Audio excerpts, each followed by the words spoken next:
All right, you sickos, welcome back to the deep dive. Today, we're going to be wading into a real shitstorm, the Vietnam War. Specifically, we're talking about casualties. The real deal, not the bullshit the government tried to shove down our throats. Right. Let's cut the crap. We all know this war was a meat grinder. It certainly was a conflict marked by a lot of loss of life. And disentangling the truth from the fog of war is a challenge. Damn straight. And to help us sift through the mountains of bullshit and get to the heart of who died, how they died, and why it matters, we've got an expert in the trenches with us today. Well, thank you. So buckle up, Buttercup, because we're about to get into some seriously fucked up shit. Let's start with the numbers, which, as you might imagine, are a tangled mess. Hit me with it. Just how many souls got sucked into this black hole of a war? Well, a study published in 2008 in the BMJ, the fancy British medical journal, estimated a mind-blowing 3.8 million deaths in Vietnam between 1955 and 2002. Holy shit. 3.8 million. That's a result of the war itself and all the lingering after effects. That's like wiping out the entire population of Los Angeles. And we're just talking Vietnam here, not even counting the carnage in Cambodia and Laos. Exactly. And get this, even those numbers could be a gross underestimate. Underestimate? How the fuck do you underestimate millions of deaths? Did they lose the damn abacus? It's not that simple. Imagine the chaos of war. Record-keeping goes to shit. Access to information is patchy at best. And in a guerrilla war, it's a nightmare trying to figure out who was a civilian and who was a combatant. So basically, it was a clusterfuck of epic proportions. And we're still playing a morbid guessing game with the death toll. That's a rather blunt way of putting it, but you're not wrong. The lack of clarity surrounding the casualties is a huge problem. All right, let's try to untangle this mess a bit. We know it wasn't just soldiers kicking the bucket out there. What about the civilians caught in the crossfire? How many innocent folks got swept up in this shitstorm? Civilian deaths are a tragic and often overlooked aspect of the war. Gunter Louis, a leading scholar on the conflict, estimated that nearly half of all deaths were civilian. Half. Jesus Christ, that's insane. We're talking about a mountain of corpses, and half of them were just regular folks trying to live their lives. It's a grim reality. You have to factor in the sheer devastation of bombing campaigns, the indiscriminate nature of artillery fire, and the cold-blooded massacres that occurred.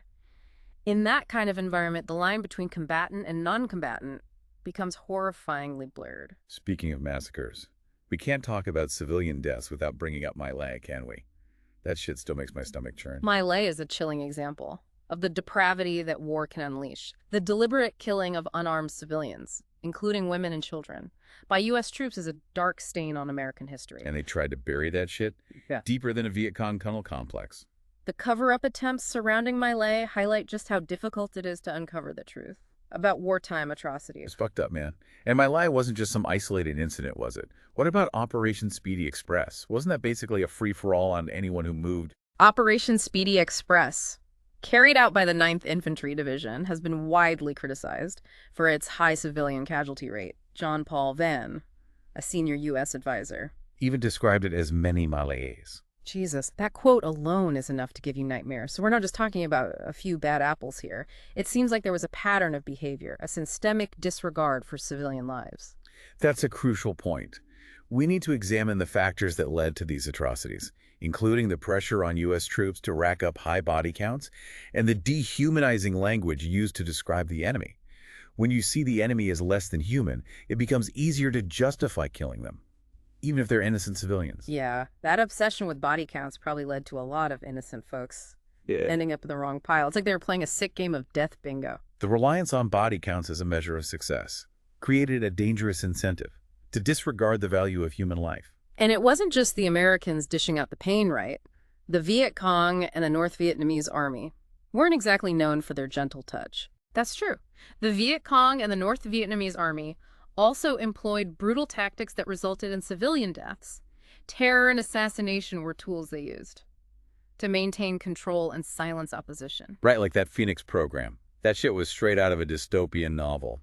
The Phoenix program was a controversial counterinsurgency program designed to dismantle the Viet Cong's infrastructure, often through extrajudicial killings and torture. And then you had the South Korean troops, who had a reputation for being absolutely ruthless. Reports of atrocities committed by South Korean forces, particularly against civilians, have surfaced in recent years, adding another layer of complexity to this whole issue of accountability. It's like everyone involved went batshit crazy, lost their humanity in a whirlwind of violence and bloodshed.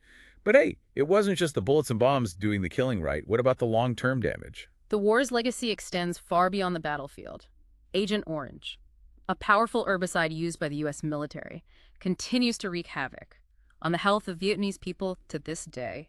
Yeah, Agent Orange is a ticking time bomb that keeps on ticking, generation after generation. It's a cruel reminder of the war's lasting impact. The long-term health effects of Agent Orange, including cancer and birth defects, make it impossible to calculate the true human cost of this conflict. And let's not forget about the unexploded ordnance, still littering the countryside, turning farmers and kids into casualties. Decades after the war ended. Unexploded ordnance poses a constant threat in Vietnam, a tragic reminder of the enduring legacy of war. It's a never-ending nightmare for those folks. But, we've been focusing a lot on the Vietnamese side of things. What about the American casualties? How many of our boys came home in body bags? The Vietnam War had a devastating impact on American society, and the loss of life was immense. Over 58,000 American service members were killed in action, with countless others succumbing to their wounds later on. 58,000. That's a lot of families shattered, a lot of dreams extinguished.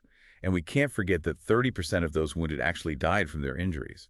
That tells you something about the brutal nature of this war. The high mortality rate among wounded soldiers underscores the ferocity of the fighting and the limitations of medical care in a combat zone. You know what really pisses me off? The fact that so many of those casualties were young black men, disproportionately sent to the front lines. The racial disparity in casualties, especially in the early years of the war, raises serious questions about social inequality and the draft system. Project 100,000, which lowered military standards to enlist more men, contributed to higher casualty rates among black soldiers. It's like they were treated as expendable pawns in a game played by powerful white men. A fucking disgrace. But we're out of time for this segment, folks. We'll be back after a quick break. To delve deeper into this quagmire of death and destruction. It's interesting to consider how these racial disparities during the Vietnam War reflect the broader social inequalities of the time. We were supposedly fighting for freedom and democracy overseas, yet we had blatant discrimination and systemic racism. Yeah, it's fucked up. Running rampant back home, these young black men, already facing a stacked deck, were sent off to fight in a war they didn't start. Dying for a country that didn't treat them as equals. It's a stain on our history, no doubt about it. Yeah. But let's shift gears for a second and talk about the psychological toll of this war. We've been focusing on the physical casualties, but the mental and emotional wounds. Absolutely. Can be just as devastating, right?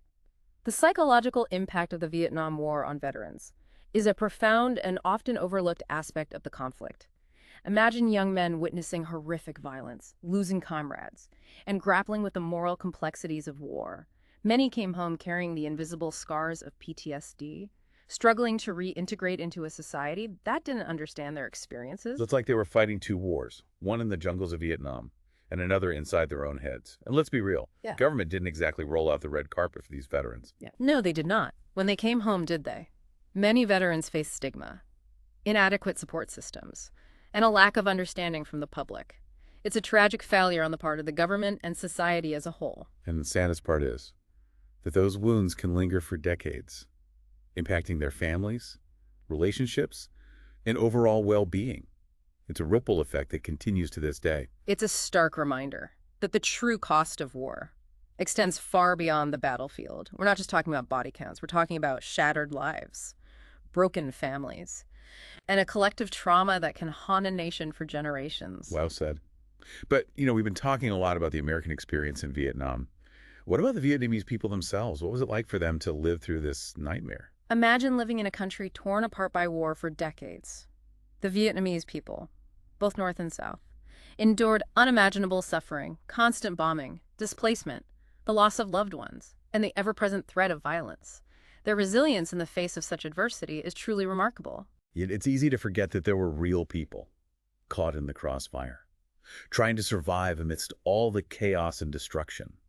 It wasn't just a game of geopolitical chess for them. It was their lives, their homes, their families being ripped apart. And it's important to remember that they had their own complex perspectives on the war. For many, it was a struggle for national liberation, a fight against foreign powers they saw as oppressors. Their motivations and experiences are often lost in the dominant narratives of the war. It's like trying to understand a hurricane. By just looking at the damage it caused, you got to dig deeper and see the forces at play. the human stories beneath the surface. Exactly. We need to listen to the voices of the Vietnamese people, understand their history, their motivations, and their losses. Only then can we start to grasp the true complexity of this conflict. But let's be real, every war has its fair share of propaganda, right? Both sides trying to spin the narrative. Absolutely. Demonize the enemy Yeah. and justify their actions. It's all part of the game, isn't it? The Vietnam War was a battleground not just for soldiers, but also for hearts and minds. Both the U.S. and the Vietnamese governments used propaganda to shape public opinion, often distorting the truth and manipulating emotions to garner support for their cause. And with the rise of mass media during that era, the propaganda machine went into overdrive. It's like they were trying to win the war on TV screens, as much as on the battlefields. The media played a crucial role in shaping public perception of the war, both in the U.S. and in Vietnam. Images of combat, interviews with soldiers and civilians, and political commentary flooded newspapers, radio waves, and television screens, influencing how people understood and responded to the conflict. But it's not always easy to separate fact from fiction, especially when governments are pulling the strings and manipulating the narrative. That's why it's so important. To approach historical events with a critical eye, we need to question the sources of information, consider multiple perspectives, and be aware of the biases that can shape our understanding of the past. Easier said than done, especially when we're talking about a war as messy and controversial as Vietnam. But hey, that's what the deep dive is all about, right? Digging beneath the surface and uncovering the truth. Exactly, no matter how ugly it might be. And in the case of the Vietnam War, the truth is multifaceted, painful, and often shrouded in ambiguity. But it's a truth we must confront if we want to learn from the mistakes of the past and create a more peaceful future. Well said. But before we get too philosophical, I want to talk about something that's been bugging me. The whole idea of winning a war. In a conflict like Vietnam, where the lines were blurred, the motivations were complex, and the casualties were astronomical, can anyone really claim victory? That's a profound question, and it's one that historians and policymakers continue to grapple with. The concept of victory in war is often illusory, especially in conflicts like Vietnam. Yeah. It seems like everyone lost something in that war. The Vietnamese people lost their homes, their families, their sense of security. The Americans lost their innocence, their faith in their government, and thousands of young lives. It's a lose-lose situation, no matter how you slice it.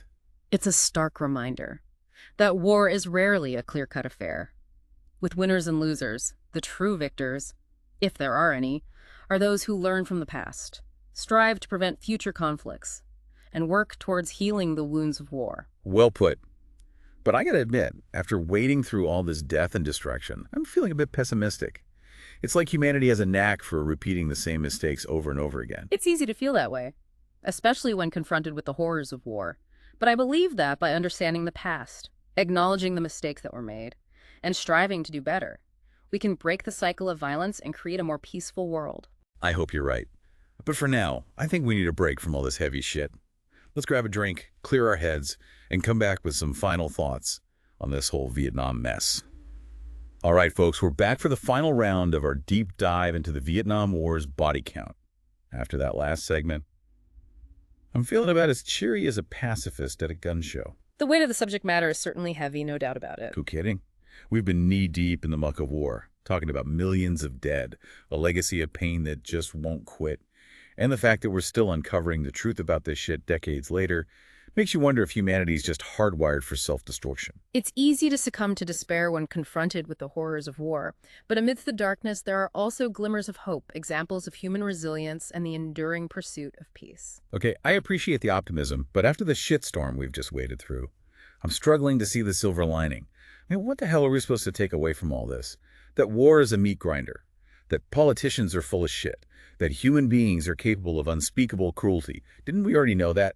Those are certainly valid observations, but beyond the grim realities, the Vietnam War offers valuable lessons. It's a stark reminder of the price of conflict, the importance of critical thinking, and the need to hold those in power accountable for their actions. Yeah, because lessons learned is just a bunch of empty words if we don't actually learn from our goddamn mistakes. Yeah. But I still keep coming back to this question, did anyone actually win this war? Sure, the North Vietnamese achieved reunification, but at what cost? Millions dead, a country in ruins, and generations scarred by trauma. And for the Americans, it was a humiliating defeat that shook our confidence and left us with a whole lot of unanswered questions. The concept of victory in war is often a slippery one, especially in conflicts as complex and morally ambiguous as Vietnam. The true victors, if we can even use that term, are those who learn from the past and work to prevent future tragedies. That's a good point, and I hope our listeners out there are paying attention, because this shit isn't just ancient history. It's a cautionary tale about the dangers of unchecked power, the seductive lies of propaganda, and the human capacity for both incredible compassion and horrifying violence. The Vietnam War, with all its complexities and contradictions, continues to resonate with us today. It forces us to confront uncomfortable truths about ourselves, our governments, and the nature of conflict itself. Damn right. So the next time you hear some asshat politician talking about military intervention or spreading democracy with bombs and bullets, remember Vietnam. Remember the millions of lives lost or shattered. Remember the lies, the cover-ups, and the long-lasting consequences that ripple through time. Remembering the past, even its darkest chapters, is essential if we want to create a more peaceful and just future. Well said, and on that sobering note, we're out of here. Thanks for joining us on this deep dive into the heart of darkness. Now go hug your loved ones, pour yourself a stiff drink, and try to make some sense of this crazy, fucked up world. We'll catch you next time for another dose of reality, served straight up with no chaser.